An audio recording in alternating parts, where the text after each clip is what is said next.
Syekh Subakir adalah seorang ulama besar yang berasal dari Persia.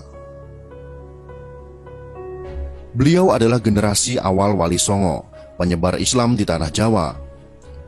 Beliau dianggap sebagai orang yang paling berjasa dalam menyebarkan Islam di tanah Jawa ini. Diriwayatkan bahwa proses Islamisasi di Jawa mengalami hambatan, disebabkan kuatnya orang Jawa dalam memegang kepercayaan lama. Syekh Subakir datang ke tanah Jawa bersama Wali Songo generasi awal, setelah diperintahkan oleh Sultan Muhammad Al-Fatih di Istanbul, Turki.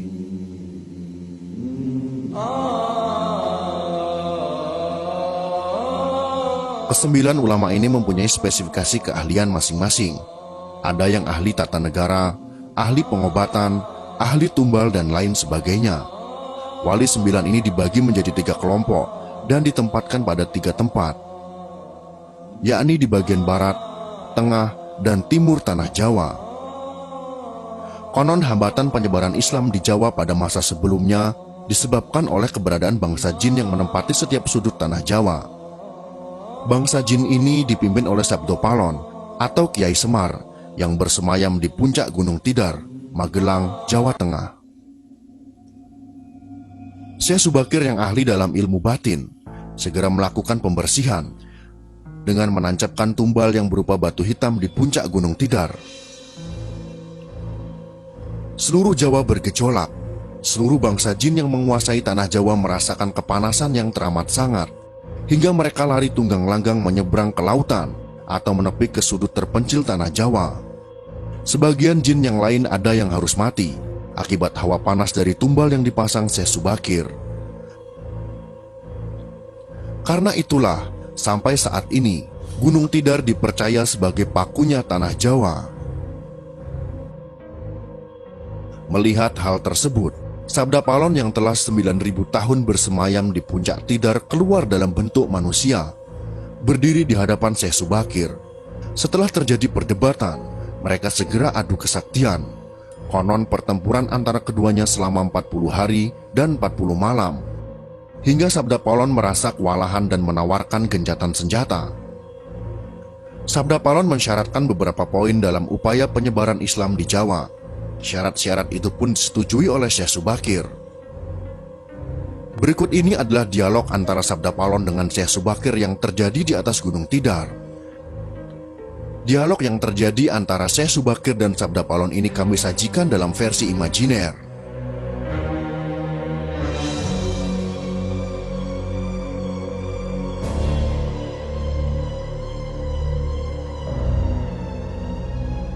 Inilah dialog yang terjadi.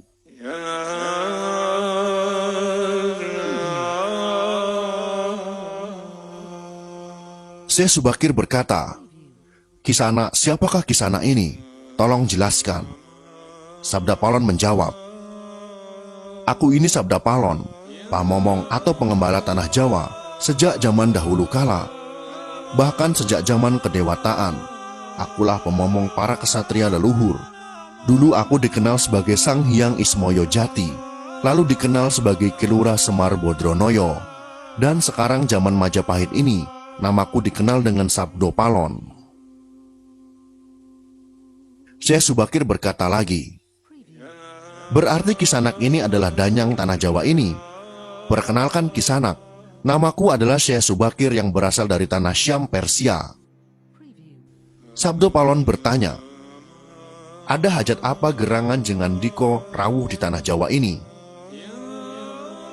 Syekh Subakir menjawab, "Saya diutus oleh Sultan Muhammad yang bertahta di negeri Istanbul untuk datang ke tanah Jawa ini. Saya tiadalah datang sendiri, kami datang dengan beberapa kawan yang sama-sama diutus oleh Baginda Sultan." Sabdo Palon berkata lagi, "Ceritakanlah selengkapnya Kisana, supaya aku tahu duduk permasalahannya." Syekh Subakir kembali menjawab, "Baiklah, pada suatu malam Baginda Sultan Muhammad bermimpi menerima wisi dari Hyang Akaryo Jagat, Gusti Allah Zat yang Maha Suci lagi Maha Luhur. Diperintahkan untuk mengutus beberapa orang alim ke tanah Jawa ini. Yang dimaksud orang alim ini adalah sebangsa pendita, brahmana, dan resi di tanah Hindu. Pada bahasa kami disebut dengan ulama." Sabda Palon kembali bertanya, Jadi Jengan Diko ini termasuk ulama itu tadi. Syekh Subakir kembali menjelaskan. Ya, saya salah satu dari utusan yang dikirim Baginda Sultan. Adapun tujuan kami dikirim kemari adalah untuk menyebarkan wara suci, amedar agama suci, yaitu Islam. Sabda Paulon kembali bertanya, bukankah Kisanak tahu bahwa di tanah Jawa ini sudah ada agama yang berkembang yaitu Hindu dan Buddha yang berasal dari tanah Hindu? Buat apa lagi Kisanak menambah dengan agama yang baru lagi? Syekh Subakir kembali menjawab, biarkan kaum Wulodasi yang memilih keyakinannya sendiri.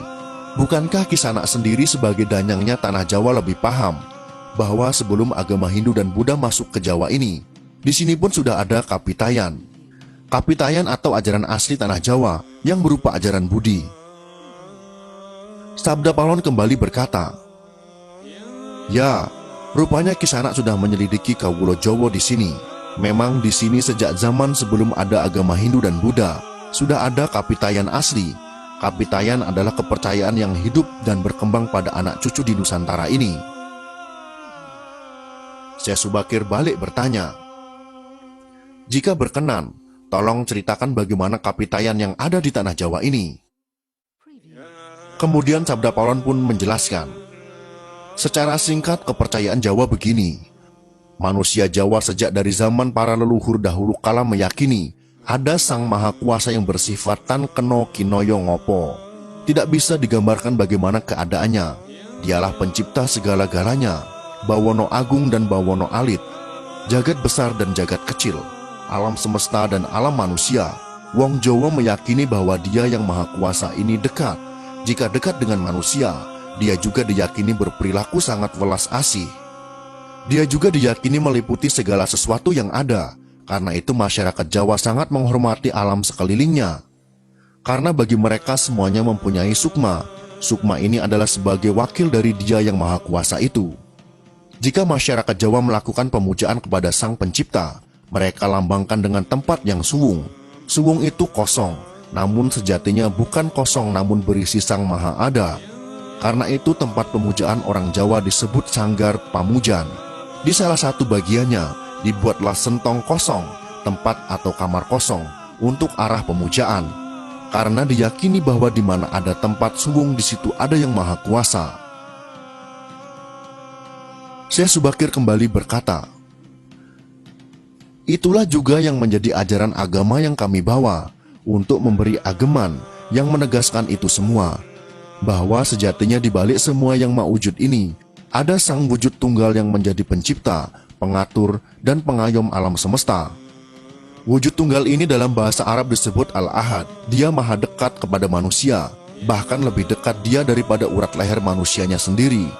Ajaran agama kami menekankan budi pekerti yang agung, yaitu menebarkan welas asih kepada alam gumebyar, kepada sesama titah atau makhluk. Lihatlah Sang Danyang, betapa sudah rusaknya tatanan masyarakat Majapahit sekarang.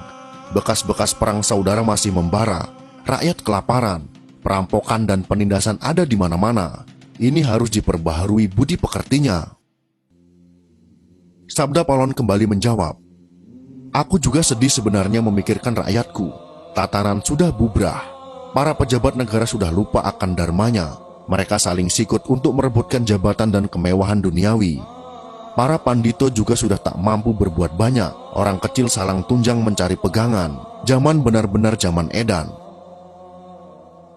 Syekh Subakir kembali berkata, karena itulah mungkin Sang Maha Jawata Agung menyuruh Sultan Muhammad Turki untuk mengutus kami ke sini. Jadi wahai Sang Danyang Tanah Jawa, izinkanlah kami menebarkan wewara suci ini di wewengkon kekuasaanmu ini. Sabdo Paulon pun menjawab, baiklah jika begitu, tapi dengan syarat-syarat yang harus kalian patuhi. Syekh Subakir pun bertanya, apa syaratnya itu wahai Sang Danyang Tanah Jawa? Sabda Paulon menjelaskan, pertama, jangan ada paksaan agama, dharma atau kepercayaan. Kedua, jika hendak membuat bangunan tempat pemujaan atau ngibadah, buatlah yang bangunan luarnya nampak cakra atau gaya Hindu Jawa, walau isi dalamnya Islam. Ketiga, Jika mendirikan kerajaan Islam, maka ratu yang pertama harus dari anak campuran. Maksud campuran adalah jika bapaknya Hindu, maka ibunya Islam. Jika bapaknya Islam, maka ibunya harus Hindu. Keempat, jangan jadikan wong Jawa berubah menjadi orang Arab atau Parsi. Biarkan mereka tetap menjadi orang Jawa dengan kebudayaan Jawa walau agamanya Islam. Karena agama setahu saya adalah dharma, yaitu lelaku hidup atau budi pekerti. Hati-hati jika sampai orang Jawa hilang Jawanya, hilang kepribadiannya, hilang budi pekertinya yang adiluhung, maka aku akan datang lagi.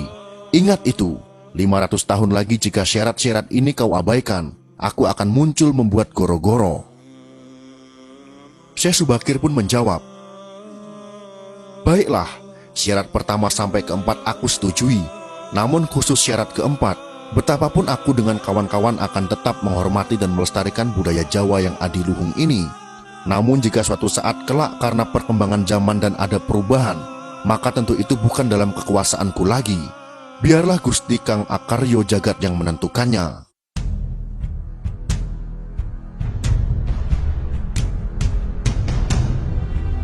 Itulah dialog yang terjadi antara Syekh Subakir dan Sabdo Palon. Video ini jangan kita telan mentah-mentah, akan tetapi ada hikmah dan pesan yang dapat kita ambil dari dialog tersebut, bahwa penyebaran agama Islam tidak pernah dilakukan dengan paksaan di tanah Jawa, serta tidak membuang adat dan kebudayaan yang telah ada dan dijalankan oleh masyarakat Jawa, asal tidak bertentangan dengan agama. Mungkin karena dialog ini, para ulama menyebarkan agama Islam dengan kearifan lokal, sehingga agama Islam dapat diterima oleh mayoritas masyarakat Jawa.